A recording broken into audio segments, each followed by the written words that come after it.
Secara umum, teknologi memiliki peran yang sangat penting dalam bidang kesehatan dan pendidikan kedokteran dalam meningkatkan efisiensi, kualitas, aksesibilitas. Dalam bidang kesehatan, teknologi seperti alat pencitraan medis, X-ray, MRI, CT scan membantu mendiagnosis dalam mengerti akurat. Sementara itu, telemedicine dapat membantu pasien di daerah yang terpencil dapat mengakses kesehatan tanpa harus bepergian yang jauh.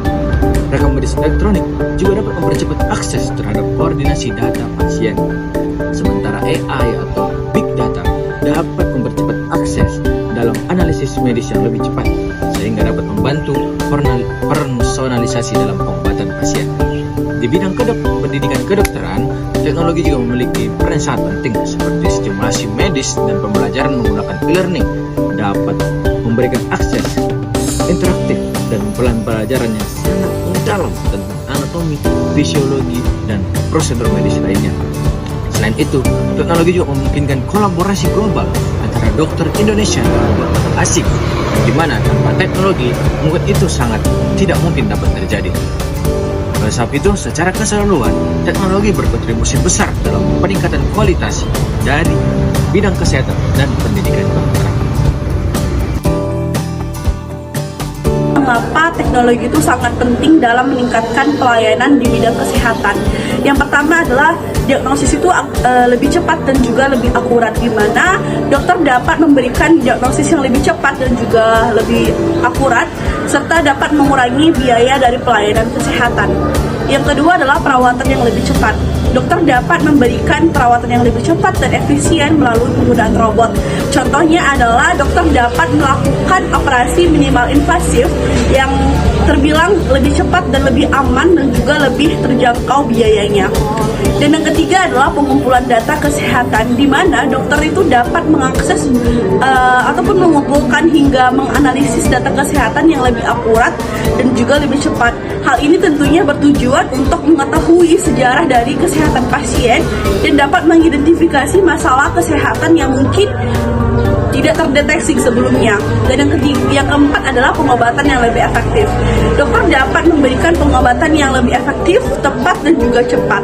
Hal ini telah memungkinkan dokter untuk mengembangkan obat-obatan terbaru yang dapat menyembuhkan berbagai penyakit melalui bioteknologi ataupun farmasi.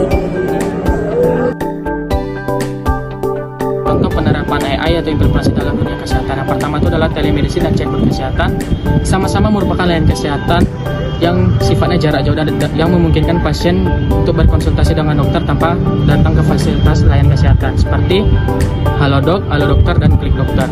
Yang kedua, membantu dalam menegakkan diagnosis dan pencitraan seperti X-ray, CT scan, dan MRI sehingga membuat hasilnya lebih cepat dan lebih akurat. Yang ketiga adalah rekam medis elektronik, merupakan suatu sistem digital yang menyimpan informasi baik itu dari identitas pasien maupun riwayat kesehatan dari pasien itu sendiri yang sifatnya lebih private dan bisa memudahkan untuk pertukaran informasi antara rumah sakit dan klinik. Yang keempat adalah device untuk pemantauan kesehatan seperti smartwatch yang hasilnya adalah real time seperti detak jantung, oksigen maupun tekanan darah, di mana AI ini akan mendeteksi pola dan tanda awal kesehatan melalui device tadi. Yang kelima adalah robot, di mana robot ini biasa digunakan dalam membantu tenaga medis untuk melakukan operasi yang sifatnya presisinya lebih tinggi. Contoh adalah robot Da Vinci. Penggunaan aplikasi atau layanan telemedicine untuk konsultasi medis beserta positif dan negatifnya. Jadi sebelum itu kita harus mengetahui dulu apa itu telemedicine. Jadi telemedicine itu adalah penggunaan teknologi komunikasi agar pasien dapat mengakses layanan perawatan kesehatan secara mudah tanpa adanya batasan waktu dan tempat. Penggunaan teknologi komunikasi ini bisa melalui laptop ataupun handphone, chat ataupun video call. Nah, jadi untuk kelebihan dari telemedicine ini yang pertama adalah perawatan yang lebih nyaman dan mudah diakses dimanapun, kemudian perawatan yang lebih hemat dalam pemeriksaannya, kemudian dapat mencegah terjadinya penularan resiko penyakit, dan kekurangannya, namun terdapat beberapa kekurangan. Yang pertama, sulit mengakses telemedicine pada keadaan tertentu, kemudian kurang membangun ikatan antara dokter dan pasien, dan ada beberapa penyakit yang tidak bisa diperiksa secara online. Mungkin teknologi dalam pembelajaran berbasis kasus dan juga praktik pada mahasiswa kesehatan. Yang pertama-tama itu ada aksesibilitas informasi yang lebih luas. Contohnya itu perpustakaan digital, di mana mahasiswa dapat mengakses jurnal, artikel ilmiah, dan juga buku teks secara online. Selanjutnya juga ada simulasi dan visualisasi, di mana mahasiswa itu dapat melakukan diagnosis dan memberikan perawatan pada pasien virtual.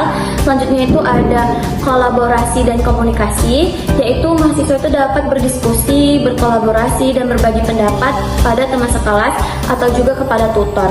Selanjutnya yang keempat itu ada pembelajaran berbasis masalah atau problem based learning, di mana mahasiswa itu dapat menciptakan skenario yang lebih kompleks dan realistis, dan juga dapat menganalisis data. Dan yang terakhirnya itu ada evaluasi dan umpan balik, di mana mahasiswa itu dapat melakukan kuis dan ujian online, dan juga dapat melakukan portofolio digital, di mana mahasiswa itu dapat mengumpulkan dan menyajikan hasil pembelajaran mereka. Sekian. Saya akan menjelaskan tentang pertimbangan etika dalam penggunaan teknologi di bidang kedokteran. Nah, pertimbangan etika dalam penggunaan teknologi di bidang kedokteran ini sangat penting untuk memastikan bahwa inovasi teknologi tidak hanya efektif, tetapi juga adil, aman, dan menghormati setiap martabat manusia. Ada beberapa poin utama data pasien termasuk informasi kesehatan elektronik untuk memastikan privasi dan mencegah penyalahgunaan data. Yang kedua, keamanan teknologi. Pastikan teknologi medis, contohnya perangkat alat diagnostik, aman digunakan dan tidak menimbulkan resiko bagi pasien. Yang ketiga, keadilan akses. Pastikan teknologi medis dapat diakses secara merata oleh semua kalangan, termasuk mereka yang kurang mampu atau berada di daerah yang terpencil. Yang keempat, persetujuan informed consent. Pasien harus diberi pemahaman yang jelas tentang bagaimana teknologi digunakan dalam perawatan mereka, termasuk manfaat dan resikonya. Yang kelima, tanggung jawab dan akuntabilitas. Tentukan pihak yang bertanggung jawab jika terjadi kesalahan akibat penggunaan teknologi, seperti diagnosis yang salah oleh sistem berbasis AL. Yang keenam, efek pada hubungan dokter dan pasien.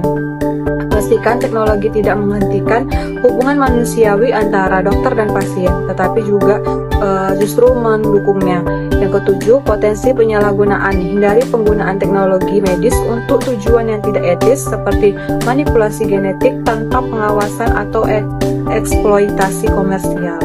Nah, pendekatan berbasis etika penting untuk memastikan bahwa teknologi medis digunakan demi kebaikan pasien dan masyarakat. Terima kasih. Menjelaskan tentang dampak teknologi pada peran tenaga medis. Untuk dampak positifnya itu AI dan teknologi canggih dapat meningkatkan akurasi, diagnosa, dan pengobatan. Sistem rekam medis elektronik yaitu EMR mempermudah administrasi dan fokus pada pasien, memungkinkan konsultasi jarak jauh, menjangkau daerah terpencil. Robot bedah contohnya wearable device dan monitoring real-time dapat membantu prosedur kompleks. Tentunya untuk simulasi dan VR meningkatkan kualitas pendidikan medis. Untuk dampak negatifnya itu dapat mengurangi kemampuan manual jika teknologi gagal. Resiko kebocoran data pasien, dan tidak semua tenaga medis mudah menguasai teknologi baru. Alat canggih mahal dapat memperbesar kesenjangan akses. Teknologi berlebihan dapat mengurangi humanitas dalam pelayanan. Mungkin jadi dapat disimpulkan bahwa dengan adanya peningkatan teknologi dalam bidang kesehatan dan juga pendidikan kedokteran memiliki dampak yang cukup signifikan dalam